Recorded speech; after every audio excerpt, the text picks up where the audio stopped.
Və davam edirik dostlar. Studiyamızda həkim terapevt var. Könül Əhmədova, xoş gördük sizi. Xoş gördük. Könül xanım, bugün çəki, artıq çəki, onun verdiyi əziyyətdən. Bəzən əvvəllər mən məsələn diyetoloqlardır, həkimlərdir, endokrinoloqlardır, terapevtlər də deyirdilər ki, artıq çəki əziyyət verir, insan doğrudan da əziyyət çəkir və mən belə gülərək deyirdim ki, əziyyət deyil. Amma yaşa dolduqca onun doğrudan da necə əziyyət verdiyini mən artıq görürəm.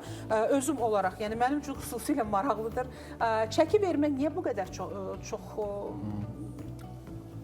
qəlizləşib, çətinləşib? Çox sağ olun Aytən xanım.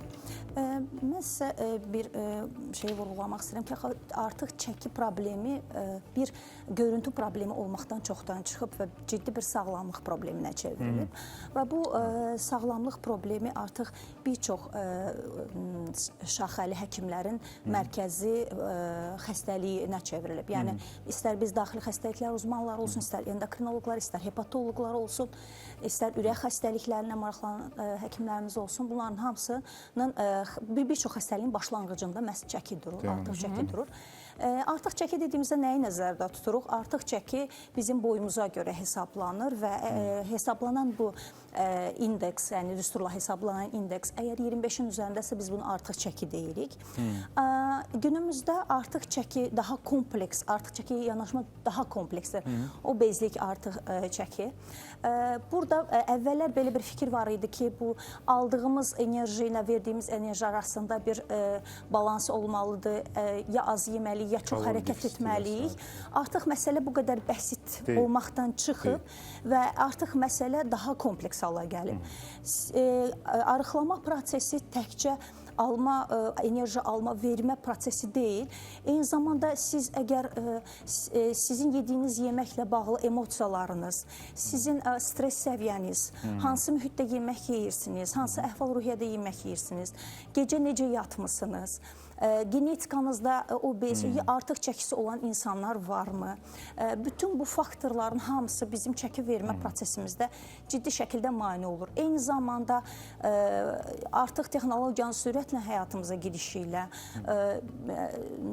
yəni biz artıq passivləşməyə başlamışıq, hərəkətlərimiz məhdudlaşıb və bununla bağlı olaraq da yenə bu lazımsız enerjinin, lazımsız yağ toxumasının əzələ, qaraciyər kimi orqanlara, ora aid olmayan orqanlara toplanması başlayır. Bəli, tamamilə doğru. Artıq bəli, maraqlanıram, bəli, Könül xanım. Könül xanım, bəzi insanlar deyir, mən stresdən bunu deyən daha azdır, arıqlayıram, amma kökəlirəm və piylənmə gedir. Çünki stres keçirdim, ondan sonra çəki aldım deyən insanlar var. Sonra biraz dərinə gedəndə bunu kortizolla və s. bağlayırlar. Bu deyim deyil artıq, bu belə görünür ki, əsası var. Nədir bunun əsası? Doğrudan da bu baş verir? Bu kortizol nə mənədirsə, bəli, çox stres hormonudur. Düşmənçilik eləyir bizi. Əslində düşmənimiz deyil, Aytən xanım, bizim dostumuzdur kortizol. Yəni biz əcdadımız bir vəhşi heyvan onun arxasınca qaçdığı zaman kortizol insülinə deyir ki, tezə yandır, şəkəri yandır, əzəllərə güc ver, qaçmalıdır bu. Bir hormondur. Amma əgər bu səfər bizim olduğumuz mühitdə, çevrəmiz, daha toksik bir çevrə, tıxacda siqnal verdilər, tıxaca düşdüm, borclarım var və s. Bunlar da kortizolu yüksəldən. Stresi olmayan bir vəziyyətimiz yoxdur. Elə bir durum yoxdur ki, bizim stresimiz olmaz. Təbii ki, xüsusən son araşdırmalar göstərir ki, visceral piylənmədə kortizolun rolu çox böyükdür. Çünki visceral piylərin kortizol reseptorları daha zəngindir. Visceral yəni? Yəni, daxili orqanlarımızın ətrafındakı yağ toxunması. Ən riskli yağ toplanması da budur. Yəni visceral yağlanmadır və təbii ki, kortizol yüksəkliyinin buna təsiri vardır. Ancaq hər kortizol yüksəkliyi də o demək deyil ki, biz onu ölçməliyik, biz onu artıq laboratoriya olaraq izləməliyik. Elə bir qayda qanun yoxdur. Yəni, ümumiyyətlə, bugün bəzi insanlar var ki, deyirlər, xüsusi kokteyllər var, o kortizolun miqdarını azaltmaq olur. Yəni, nə kokteyllərdir bunlar? Sehirlidirmi, yoxsa doğrudan mı var belə kokteyllər, qarışımlar? Elmi əsası yoxdur, heç bir elmi əsası yoxdur bunların.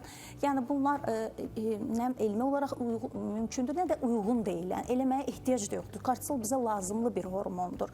Yəni, bunu atmaqla biz nəyə çatacaq, o belə bəlli deyil. Amma yüksək olanda, Könül xanım? Bəli, yüksək olanda belə deyim sizə. kortizolun yüksəkliyini biz isbatlamalıyıq Aytən xanım. Normalda, yəni Cushing sindromu deyilsə bir insan, yəni bu necədir? Ayaqlarda necə görə bilirik biz onu? Ayaqlar, qollar incədir, çox şiddətli halsızlıq var, dəri incəlib, dəridə çox belə sanki vəhşi heyvan cırmaqlamış kimi bir izlər olur, bənövşəyi rəngdə. Əgər elə bir şey yoxdursa, kortizol yoxlamağın mənası yoxdur. Biz kortizolu belə məqamda yoxlamaq, sanki tullanan düşən uşağın boyunu yoxlamaq kimi bir şeydir. Çünki o ritmik salgılanan bir hormondur, ifraz olunan bir hormondur. Çox maraqlıdır. Bu şişkinliklər olur, məsələn, əldə, ayaqda falan da. Ödəm deyirlər, su yığılır, deyirlər, əzələ su yığdı, birində deyir preparatlardan oldu, bir deyir hormonaldır bu məsələ, bir deyir yox elə bu şiş deyil, çəkidir. Bəziləri deyir çox yatırsan, bəziləri razı yatanda. Və pis də odur ki, analiz verirlər, cavablar normal çıxır, yəni qalırsan artıq belə dalana dirənirsən, nə baş verir? Bəli. Əgər bütün analizləriniz normalsa, kardioloji, böyrək, şəkər, tiroid, bunlardan hər şey normal qaydasındadırsa, demək ki, bədəndəki su-duz balansı pozulmuşdur. Bu da olur. Əgər biz çox duz qəbul ediriksə, aldığımız qidalarda duzun miqdarını nəzarət eləmiriksə, şəkərin miqdarını nəzarət eləmiriksə, bu zaman bu şəkər, qandakı yüksək 1 qram şəkər, karbohidrat özünə 3 qram su tutmaq qabiliyyətinə sahibdir. Dolayısıyla o siz, yəni şəkər yedikcə, o sizin bədəninizdə suyu tutacaqdır. Üçüncü boşluqlarda saxlayacaqdır. İkincisi, az su içirsinizsə, yəni boy kilonuza görə su limitiniz çox aşağıdadırsa, bədən su qıtlığına girdiyinizi düşünərək suyu bədəndə saxlamaq, özü yığacaqdır. Bir neçə müddətdən sonra isə onu bədəndən atmağa başlayır. Siz normal suyla su qəbul etdiyiniz zaman. Üçüncüsü, ən böyük məsələlərdən biri də sizin protein, yəni bizim protein qəbulu məsələmizdir. Albumin məsələn. Məsələn, ət deyir, bəzi paxlalılar. Bu albumin bizim... Yumurtadır, səhv etmir. Bəli, bəli. Siz belə dedi, tibbi terminlərlə danışmayın. Çünki hər kəs üçün doğrudur. Doğrudur. Protein dediyimiz ətdir, yumurtadır, bəzi paxlalıların tərkibində vardır. Bunları çox az yediyimiz zaman albumin dediyimiz, yəni o da bir proteindir, qanda azalır və artıq o özü suyu tutan bir vasitədir. Yenə suyu tutan bir vasitədir. O azaldığı zaman su yenə üçüncü boşluqlara sızır və bu zaman da şişlik yaranır. Və əgər bu və digər səbəbdən siz sidikdən albumini itirirsinizsə, bu zaman da bədəniniz onu toplamağa başlayır. Bir də son zamanlar üzərində işlənilən bir məsələ var, bağırsaq mikrobioması.